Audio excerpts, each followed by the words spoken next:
Hello friends, एक बार फिर आप सभी लोगों का बहुत बहुत स्वागत है टैली होम के यूट्यूब चैनल पर, जहां पर हम टैली ERP9 सॉफ्टवेयर अकाउंट एवं GST से रिलेटेड नॉलेजेबल एवं प्रैक्टिकल वीडियो को शेयर करते हैं। गाइज, आज के हम इस वीडियो में जो सीखने वाले हैं वो है कि ITC को हम कैसे प्रॉपर तरीके से क्लेम करें, किस तरीके से हम सही ITC को क्लेम करें। आज के जो वीडियो का टॉपिक है वो है how to claim proper ITC as per GSTR 2A। Recent कुछ चेंजेस के बाद अकाउंटेंट भाई एंड बिजनेसमैन कंफ्यूज हो रहे हैं कि ITC को किस तरीके से क्लेम करें, बुक के हिसाब से क्लेम करें या GSTR 2A के हिसाब से क्लेम करें या GSTR 2B के हिसाब से क्लेम करें, या जो कंपैरिजन टूल जो नया आया है उसके अकॉर्डिंगली हम ITC को क्लेम करें। एक बहुत बड़ा कन्फ्यूज़न बना हुआ है और रियली पोर्टल पे कन्फ्यूज़न क्रिएट किया गया है। पोर्टल ने खुद ही कुछ गलतियां कर रहा है जिससे कि सभी लोग कंफ्यूज हो रहे हैं। आज के हम वीडियो में बड़े क्लियरली और प्रैक्टिकल तरीके से समझने वाले हैं कि हमें कौन सी ITC को क्लेम करना है और प्रॉपर ITC हमें कैसे क्लेम करनी है। ये वीडियो का आज का टॉपिक है। फटाफट से वीडियो की शुरुआत करते हैं, आपके समय को व्यर्थ नहीं करते हैं। वीडियो की शुरुआत करने से पहले मैं आपको बताना चाहूँगा कि जो GST का liability versus GSTR 3B and GSTR 3B versus GSTR 2A जो कंपैरिजन टूल जो गवर्नमेंट ने प्रोवाइड कराया है उसके ऊपर ऑलरेडी मैं वीडियो पोस्ट कर चुका हूं। वो वीडियो का लिंक आपको वीडियो के डिस्क्रिप्शन बॉक्स में मिल जाएगा, तो उस वीडियो को आप जरूर देखिएगा, जिसमें कि बताया गया है GST पोर्टल का स्पेशल बट कंफ्यूजिंग फीचर। तो ये वीडियो जरूर देखिएगा। एंड इसके अलावा GSTR 2A का रिकंसाइल करना अगर किसी को नहीं आता टैली ERP9 के द्वारा, या जिसको ये नहीं पता कि अगर मेरा बिल GSTR 2A में शो नहीं हो रहा तो मैं ITC को क्लेम करूं या नहीं करूं, या GSTR 2A में शो हो रहा है पर मेरी बुक्स में नहीं है तो मैं उसको कैसे उसका ट्रीटमेंट करूं, इसके रिगार्डिंग ऑलरेडी वीडियो पोस्ट की जा चुकी है कि GSTR 2A को कैसे रिकंसाइल करें। बहुत ही प्रैक्टिकल वीडियो है, बहुत ही यूजफुल वीडियो, तो इस वीडियो को भी आप ज़रूर देखिएगा। तो चलिए हम अभी वीडियो की शुरुआत करते हैं और समझते हैं कि कैसे हमें एक प्रॉपर ITC को क्लेम करना है। बिल्कुल लाइव एंड एग्जांपल मैं आपको प्रैक्टिकल सिखाऊंगा। तो इसके लिए हमें GST पोर्टल पे जाना होगा।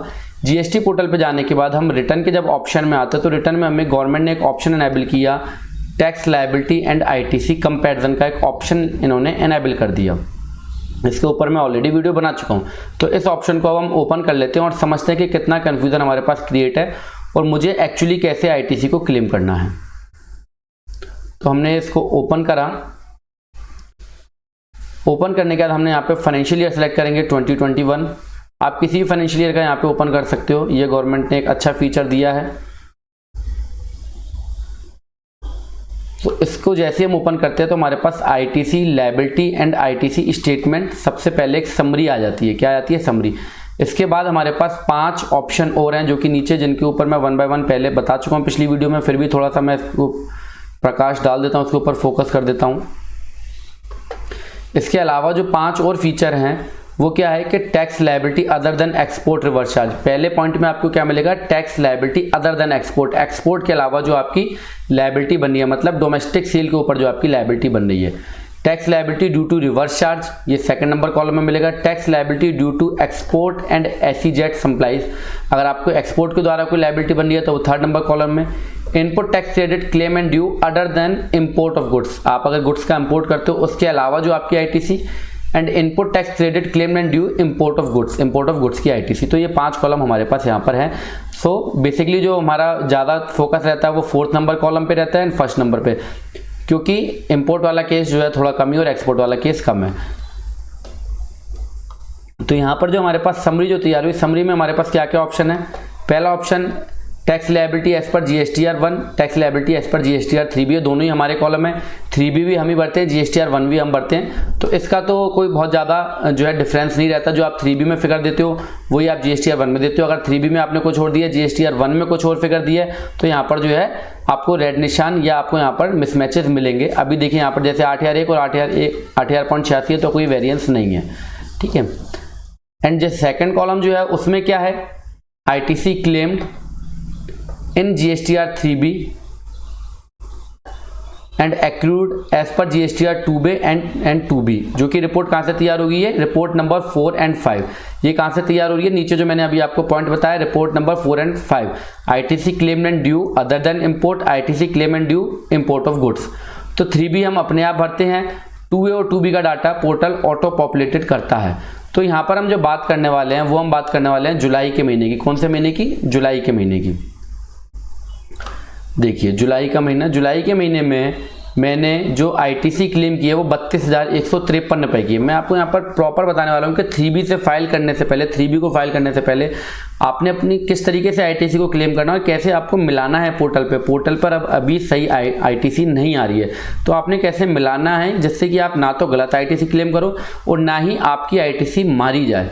तो बिल्कुल प्रैक्टिकल वे में हमने बताना है। पर इससे पहले वो जीएसटी का 2A वाला जो मैंने वीडियो बताया ना कि अगर 2A में अगर रिफ्लेक्ट नहीं हो रहे आपके बिल तो आपको क्लेम कैसे करना है, और अगर आपके यहाँ पे बिल है पर वो 2A में नहीं है, 2A में है पर आपके यहाँ नहीं है, तो उसके लिए जीएसटी का 2A रिकनसाइल बताया है, उस वीडियो को आप जरूर देखिएगा। तो यहाँ पर 3B में मैंने 32,153 रुपये आईटीसी क्लेम की है, जबकि 2A या 2B के हिसाब से 17,657 रुपये आ रही है। तो मतलब मैंने कितनी ज़्यादा आईटीसी को क्लेम करा है। तो क्या मैंने गलत आईटीसी क्लेम करी है, ये हमें चेक करना है। और मैं आपको बताना चाहता हूँ, पहले से आंसर दे देता हूँ कि मैंने गलत आईटीसी क्लेम नहीं की है, मैंने सही आईटीसी क्लेम की है। तो यहाँ पर मिसमैचेस क्यों हैं, कौन सी फिगर यहाँ पे उठा रहा है, कैसे क्या हो रहा है, इस सब के ऊपर हम डिस्कस करने वाले हैं। ये पूरी कहानी की पिक्चर की ये इमेज थी, अब पिक्चर के ऊपर अंदर डीपली चलेंगे। तो चलिए इसके लिए अब हम क्या करते हैं, हम यहाँ पर एक टैब और खोल लेते हैं इसी का, जिससे कि ये टैब भी हमारा ओपन है। हमने gst.gov.in करा। यहाँ पर आने के बाद आपको पहले रिटर्न के ऊपर एक बार क्लिक करना पड़ेगा, नहीं तो आपको यहाँ पर ऑप्शन नहीं मिलेगा। जो लायबिलिटी एंड कंपैरिजन वाला ऑप्शन था ना, वो यहाँ पर अभी नहीं आएगा जब तक आप एक बार रिटर्न डैशबोर्ड के ऊपर नहीं चले जाओगे। तो हम पहले चलेंगे रिटर्न डैशबोर्ड के ऊपर। रिटर्न डैशबोर्ड के ऊपर आने के बाद हम क्या करेंगे, यहाँ पे 2021 करेंगे। हम बात कर रहे हैं जुलाई के महीने की, जिसकी मैं रिटर्न ऑलरेडी फाइल कर चुका हूँ। मैं इस पर सर्च कर दूंगा। सर्च करने के बाद अब मैं क्या करूंगा, जीएसटीआर 2A को ओपन करूंगा। क्या करूंगा, जीएसटीआर 2A को ओपन करूंगा। मैंने जीएसटीआर 2A ओपन कर लिया। देखिए ये भी मैं आपको बताऊंगा, वैसे आप जीएसटीआर 2A को डाउनलोड करने में एक्सेल में आप काफ़ी समय लगाते हो, 15-20 मिनट या मिनटों में काम हो जाएगा अपना। इसके बाद मैं आऊँगा B2B इनवॉइसेस के अंदर। मैं देखना चाहता हूँ कि जीएसटीआर 2A में मेरी आईटीसी कितनी आ रही है। और मैं आपको एक बात बताना चाहता हूँ कि पहले गवर्नमेंट का एक टूल इनेबल था, जब हम रिटर्न फाइल करते थे तो 2A का कंपैरिजन चार्ट आता था, उसमें जो आईटीसी आती थी वो 2A की आती थी। तो वहाँ पर बहुत आसानी रहती थी। पहला ऑप्शन हमारे पास होता है कि हम अपनी बुक्स के हिसाब से आईटीसी क्लेम करें। सेकंड ऑप्शन हमारे पास होता है जीएसटीआर 2A के हिसाब से हम आईटीसी को क्लेम करें। बुक के हिसाब से हमें आईटीसी कब क्लेम करनी चाहिए, अगर जीएसटीआर 2A में भी इनवॉइस नहीं आ रहा, तो उसके लिए हमारी 3 या 4 कंडीशन है, जिसके ऊपर मैं ऑलरेडी बता चुका हूँ आपको। अभी भी मैं आपको दोबारा बताता हूँ। नंबर 1, हमारे पास प्रॉपर इनवॉइस होना चाहिए जो कि ड्यूली साइंड एंड स्टाम्प्ड हो।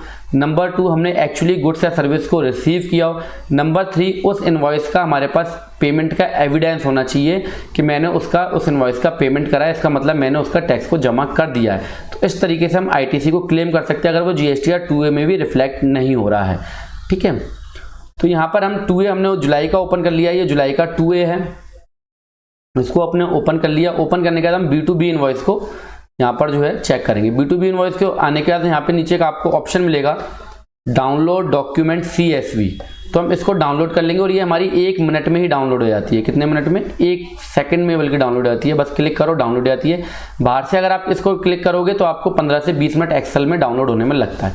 ये हमारी रिपोर्ट डाउनलोड हो गई। हम इस पर बैक के बटन पर अगेन आएंगे और ये credit note and debit note, इसको भी हम एक बार क्लिक करके देख लेते हैं कि क्रेडिट नोट डेबिट नोट तो नहीं इशू करा सप्लायर ने, तो यहाँ पर इशू करा है। मैं इसको भी डाउनलोड कर लेता हूँ। तो मेरी दोनों फाइल जो है वो नीचे डाउनलोड हो गई। मैं पहली वाली फाइल को ओपन कर लेता हूँ। बिल्कुल सिंपल एंड प्रैक्टिकल ट्रिक। पहली फाइल ओपन करने के बाद हम यहाँ से ऊपर की 2 रोज जो है वो डिलीट कर देंगे। देन हम 2 बार कंट्रोल ए को प्रेस करेंगे। डाटा पे आएंगे, डाटा के बाद फिल्टर के ऑप्शन पे आएंगे और यहाँ पर जो फालतू की चीज़ें हैं माइनस एंड ब्लैंक, इसको हम हटा देंगे।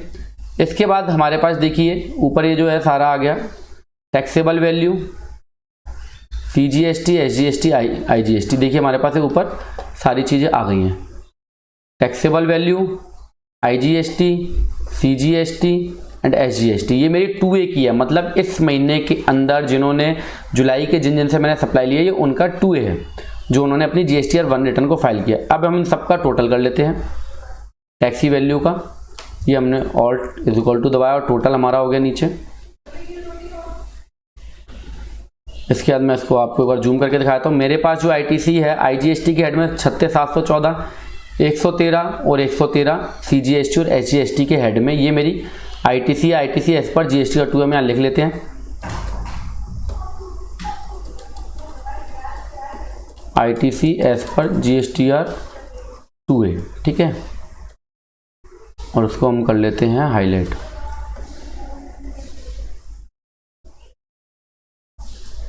ठीक है, ये हमारी आईटीसी आ गई जीएसटीआर 2A के हिसाब से। ओके सर, और जो हमने एक फाइल और डाउनलोड की थी उसको भी ओपन कर लेते हैं, डेबिट नोट और क्रेडिट नोट की, क्योंकि वो हमें लेस करने पड़ेंगे, क्योंकि पार्टी ने हमें क्रेडिट नोट दिया है तो हम उसके ऊपर आईटीसी नहीं ले सकते हैं, हमें आईटीसी वापसी करनी पड़ेगी, तो हम लेस करके करेंगे। ऊपर की 2 रो अगेन डिलीट कर देंगे, कंट्रोल 2 बार ये दबाएंगे, कंट्रोल ए से हमारा पूरा सिलेक्ट हो जाएगा, डाटा फिल्टर, एंड यहाँ से हम माइनस एंड ब्लैंक हटा लेंगे, और अगेन जो है हम CGST SGST इन हेडों का हम टोटल कर लेंगे, ऑल्ट इज इक्वल टू दबाएंगे। तो यहाँ पर ये डेबिट नोट और क्रेडिट नोट की आईटीसी जो मुझे लेस करनी है वो मेरे पास आ गई। मैं कंट्रोल C से यहाँ पे कॉपी कर लूँगा, एंड जो मेरी एक्सेल की फाइल थी मैं यहाँ पे control alt V paste special करते हुए मैं यहाँ पर इसको पेस्ट कर दूंगा, और यहाँ पे लिख दूंगा मैं डेबिट एंड क्रेडिट नोट।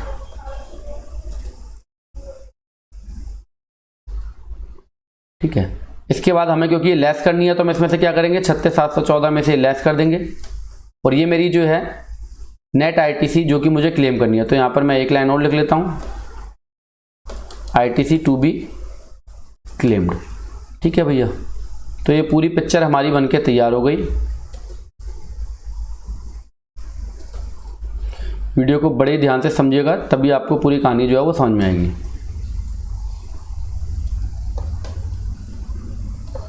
अब मेरे IGST के हेड में 31,976, CGST के हेड में 88 एंड SGST के हेड में 88, ये मेरी क्या हो गई, आईटीसी हो गई जो कि मुझे क्लेम करनी है। ठीक है, और मैंने क्या क्लेम करी है मैं आपको GSTR रिटर्न में दिखा देता हूँ। मैंने जो क्लेम करी वो मैं इसके लिए नीचे आना पड़ेगा, ये समरी होती है, अगर मेरे को हेड वाइज देखना है तो मुझे नीचे सरक के आना पड़ेगा, एंड 4th नंबर जो कॉलम है इसके ऊपर मैं कर दूंगा क्लिक। इस पर क्लिक करने के बाद मेरे पे हेड वाइज आ जाएगी कि CGST ये 2nd नंबर कॉलम है, 2A और 2B का जो ऑटो पॉपुलेटेड है, और ये है जो मैंने क्लेम की है। ठीक है, तो मैंने कितनी क्लेम की है जुलाई के महीने में मैं आपको दिखा देता हूँ। मैंने की 31,977 IGST के हेड में, 88 CGST के हेड में और 88 SGST के हेड में, जो कि मैंने आपको यहाँ पर बना के दिखा भी दी। 2 मिनटों के अंदर हमने डाउनलोड करने के बाद ये पूरी कहानी जो हमने यहाँ पर बना ली, और यही एक्चुअल मैंने आईटीसी क्लेम की है। ठीक है, पर पोर्टल के ऊपर आईटीसी कुछ और क्यों दिखा रहा है। यहाँ पर जो आईटीसी है लाल निशान डराने के लिए मेरे को लगा दिया गया, बिल्कुल उल्टी कहानी चल रही है यहाँ पर। तो यहाँ IGST के हेड में दिखा रहा है 1922, जबकि मैंने क्लेम की 31,977। यहाँ पे CGST के हेड में दिखा रहा है 7867, मैंने क्लेम की 88। कितना वेरिएंस है 7867 एंड 88 में कितना वेरिएंस है जो कि मैंने क्लेम की। तो अगर अमूमन जिसको नॉलेज नहीं है वो तो डर जाएगा लाल निशानों को देखकर कि भैया मैंने ज़्यादा आईटीसी क्लेम कर ली, नोटिस ना आ जाए। तो ये जो आईटीसी जो यहाँ पर आ रही है ये आईटीसी कहाँ से उठा रहा है इसके ऊपर अब हम डिस्कस कर लेते हैं। पहले मैंने आपको बता दिया कि आपको एक्चुअल आईटीसी कैसे डाउनलोड करनी है, कैसे क्लेम करनी है। अब हम डिस्कस कर लेते हैं कि यहाँ पर जो आईटीसी दिखा रहा है क्या ये 2A के हिसाब से दिखा रहा है जो उन्होंने लिखा है, ITC auto drafted in GSTR 2A during the month. नहीं, ये 2B के हिसाब से दिखा रहा है। किसके हिसाब से दिखा रहा है 2B के हिसाब से।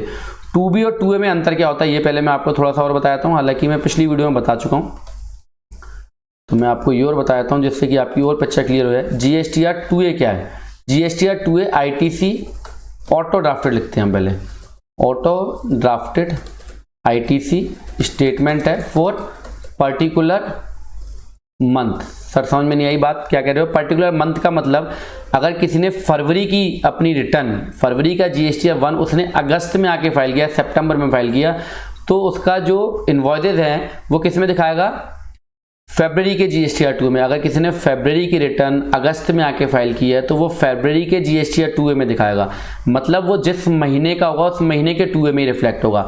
Auto drafted ITC statement for particular month, जिस महीने की आपने रिटर्न फाइल की है GSTR 2 के उसी महीने में वो दिखाएगा। पर GSTR 2B क्या है, ये भी ऑटो ड्राफ्टेड आईटीसी स्टेटमेंट है फॉर पर्टिकुलर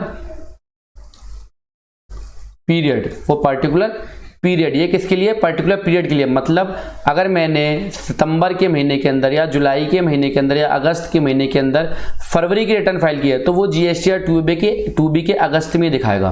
दोबारा बताना चाहूँगा, अगर मैंने अगस्त में कोई रिटर्न फाइल की है अपनी GSTR 1 तो सामने वाले के वो GSTR 2B के अगस्त में दिखाएगा, चाहे वो फरवरी की रिटर्न हो। तो 2B का मतलब निकला एक पर्टिकुलर पीरियड का स्टेटमेंट है, GSTR 2 एक पर्टिकुलर मंथ का स्टेटमेंट है, जो कि यहाँ पे गड़बड़ हो रही है जिसके मारे कि बच्चे कंफ्यूज हो जाएंगे। तो यहाँ पर यही गड़बड़ हो रही है। अब मैं आपको दिखाना चाहूँगा, तो यहाँ पर हम एक बार और जीएसटी का एक और पोर्टल यहाँ पे जो है लॉगिन कर लेते हैं। अगेन हम आएंगे रिटर्न डैशबोर्ड के ऊपर। अब देखिए 2B के हिसाब से आईटीसी, और कितना बड़ा गड़बड़ है, कितनी बड़ी ये पोर्टल की गलती है कि हमें कंफ्यूज करा जा रहा है, जबकि पहले जो उनका ऑप्शन था वो बहुत ही बढ़िया था। हमने 2021 का जुलाई का खोला यहाँ पर सर्च, और यहाँ पर हमें ऑप्शन मिलेगा auto drafted ITC statement GSTR 2B। हम यहाँ पर क्लिक कर लेंगे व्यू।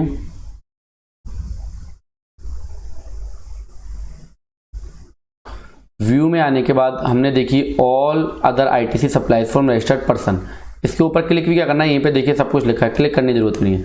1922.60, 7867, 7867 जो कि स्टेटमेंट में वहाँ दिखा रहा है।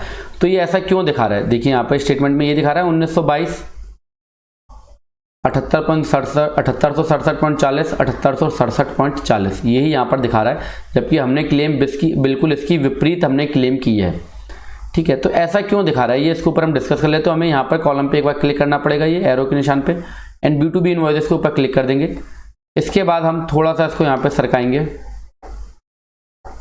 और ये जो रिकॉर्डेड पेज वाला जो ऑप्शन है, रिकॉर्डेड पेज वाला जो 10 आ रहा है पर पेज, हम इसको कर देंगे 100, जिससे कि मेरे सारे इनवॉइसेस एक ही पेज के ऊपर आ जाए। हमने 100 कर दिया। इसके बाद में ये जो ऑप्शन है GSTR 1 एंड GSTR 5 पीरियड, ये बता रहा है कि कौन से महीने की सामने वाले ने रिटर्न फाइल की है। तो मैं इसको एक बार असेंडिंग डिसेंडिंग ऑर्डर में लगा लेता हूँ। तो देखिए यहाँ पे पूरी मार्च की आईटीसी दिखा रहा है।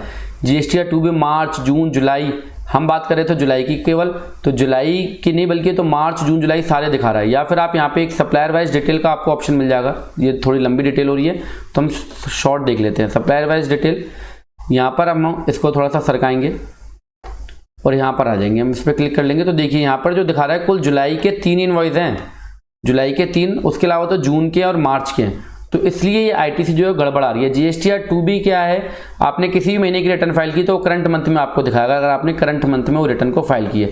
GSTR 2A में क्या होता है, अगर आपने प्रीवियस मंथ की रिटर्न फाइल की है, आज की है, तो प्रीवियस मंथ में उसको दिखाएगा। तो इसलिए गड़बड़ आ रही है। अब और एक और चीज़ देख लेते हैं। यहाँ पर देखिए जुलाई में जो आ रहा है वो AM market place, Flipkart, shop 101, केवल 3 पार्टी है जुलाई के लिए। जबकि मेरे 2A के अंदर, 2A में देख लेता हूँ, 2A के अंदर हम देखते हैं तो देखिए हमारे पास कितनी सारी पार्टीज हैं। बैक करके 2A को B2B खोल लेते हैं, जो कि यहाँ पे रिपोर्ट में जनरेट नहीं हो रही। ये भी एक गलती है कि पोर्टल में GSTR 2B के अंदर सारी पार्टियों की आईटीसी रिफ्लेक्ट नहीं हो रही, क्योंकि अगर मैं देखूंगा यहाँ पर तो देखिए यहाँ पर मेरे पास फेसबुक की भी है जो कि 2B में नहीं दिखा रही। ठीक है, स्नैपडील की भी है, AM मार्केट प्लेस की भी है, बिगफुट की भी है, फ्लिपकार्ट की भी है, और इसके अंदर इसके अलावा भी सेकंड पेज भी मेरे पास है जिसके पास और आईटीसी भी है। एक बार क्लिक और कर लेते हैं। यहाँ पर ही मेरे पास 4 पार्टियों की आईटीसी और भी है। ये सारी आईटीसी वहाँ नहीं दिखा रहा है, जबकि सबकी रिटर्न फाइल हो चुकी है। देखिए GSTR 1 and GSTR 5 filing status yes आ रहा है। तो कितना बड़ा कंफ्यूजन क्रिएट किया जा रहा है यहाँ पर पोर्टल के ऊपर। सो गाइस, इस तरीके से हमने जो है अपनी सही आईटीसी क्लेम करनी है GSTR 2A के हिसाब से, ये मैंने आपको बताया। मैं वीडियो को फटाफट से समअप कर लेता हूँ। मैं आपको बताना चाहता हूँ, जो मैंने आज के वीडियो को जो मेन पॉइंट है कि आपने इसके हिसाब से जो है ITC tax liability and ITC statement के हिसाब से अपनी आईटीसी को क्लेम नहीं करनी है। अगर आप बुक के हिसाब से क्लेम नहीं करना चाहते तो कम से कम आप GSTR 2A के हिसाब से अपनी आईटीसी को क्लेम करो। पर इससे पहले भी आप चेक कर लेना कि पार्टी एक्चुअली आपकी है कि नहीं। अगर किसी ने गलत आईटीसी अगर आपकी रिटर्न में फाइल कर दिया तो आपको वो क्लेम नहीं करनी है। तो इस तरीके से हम अपनी प्रॉपर आईटीसी को फाइल कर सकते हैं, प्रॉपर अपनी रिटर्न को फाइल कर सकते हैं। GSTR 3B को बनाने से पहले इन सारी चीज़ों को हमें चेक करना चाहिए, जिससे कि हमारी ना तो आईटीसी मरे और ना मेरे पास एक्सेस आईटीसी क्लेम हो। सो गाइज, ये बहुत ही सिंपल फंडा, बहुत ही मिनटों के अंदर आपका सारा काम हो जाता है। ठीक है, फिर भी मैं आपको अगेन दोबारा बताना चाहूँगा, ये वीडियो बहुत इंपॉर्टेंट है GSTR 2A, क्योंकि इसके अंदर मैंने बताया अगर कोई बिल GSTR 2A में नहीं दिख रहा तो आईटीसी क्लेम करनी चाहिए या नहीं। अगर कोई बिल GSTR 2A में है तो है पर मेरी बुक्स में नहीं है तो कैसे हम आईटीसी को क्लेम करें। इसके अलावा एक ये रूल था, चलो उसको छोड़ो, मैं आपको ये और बताता हूँ। एक, should we claim ITC of missing invoice in GSTR 2A, क्या मुझे ऐसी आईटीसी क्लेम करनी चाहिए जो कि GSTR 2A में नहीं आ रही है? तो उसके लिए मेरा जवाब है आपको यस। आपकी कुछ कंडीशन है जो फुलफिल होनी चाहिए, जैसे कि you should have original copy of invoice duly signed and stamp. आपके पास एक प्रॉपर इनवॉइस की कॉपी होनी चाहिए जो कि ड्यूली साइंड एंड स्टाम्प्ड होनी चाहिए। इसके अलावा आपने गुड्स या सर्विस को एक्चुअली रिसीव किया होना चाहिए। And last point, you should have document evidencing you should have document evidencing payment against ITC claimed invoice. आपके पास ऐसा डॉक्यूमेंट होना चाहिए, मतलब आपके पास ओवरऑल पेमेंट का डॉक्यूमेंट होना चाहिए, ठीक है, जिससे कि कल को अगर आपका केस आता है तो आप प्रॉपर्ली उसको दिखा सको और आपकी ITC के ऊपर पेनल्टी ना लगे। तो इस तरीके से आप प्रॉपर अपनी ITC को क्लेम कर सकते हैं। ये वीडियो देखने के लिए आपका बहुत बहुत धन्यवाद। और जो भी मेरे सब्सक्राइबर है जो ये सोच रहे हैं कि टैली की बेसिक वीडियो नहीं आ रही, वो भी जरूर आएंगी आपके लिए। अभी हम ये वीडियो इसलिए बना रहे हैं क्योंकि अभी GST पे कुछ पोर्टल पे नए चेंजेस आए हैं, तो ये बताना भी जरूरी है, क्योंकि जो अकाउंटेंट है उनको ये बताना जरूरी है, जिससे कि उनकी जॉब अच्छे से चले, उनकी रेपुटेशन बने और वो अच्छे से ITC को क्लेम कर सके। ये वीडियो देखने के लिए धन्यवाद। सारी वीडियो के फ्री PDF आपको हमारे टेलीग्राम ऐप पर मिल सकते हैं। इसके अलावा हम टेलीग्राम ऐप पे काफ़ी क्वेश्चन आंसर प्रैक्टिकल पूछते हैं, तो उस ऐप को जरूर आप ज्वाइन करिएगा, जिससे कि आपकी practical day to day accounting life में काफ़ी मदद हो। ये वीडियो देखने के लिए आपका धन्यवाद। Thank you very much.